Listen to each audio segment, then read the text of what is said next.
Walisemaga asosikia la mkuu atavunjika mguu, lakini mimi nilivunjika mguu na sikumwona yule mkuu. Pata burudani, karibuni mje kuenjoy na mambo mazuri yanakuja kama hivyo sasa. Sidhani kama hapo kati yenu kuna mtu amekunywa soda, maana naona midomo imekauka kwa.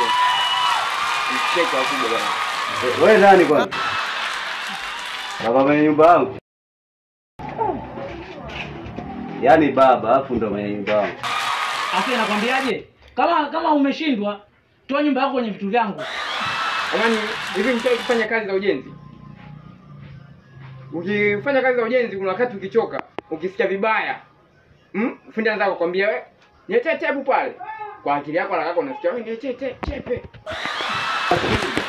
Vitoe nje na uvirinde na kuja kulipa kodi yako. Usiombe upate mwanamke mwembamba. Sasa anakuambia wewe sijui unaacha mwanamke ndani unaendekeza mishangazi. Wewe shehe kuona mshangazi mwembamba wewe? Thank you.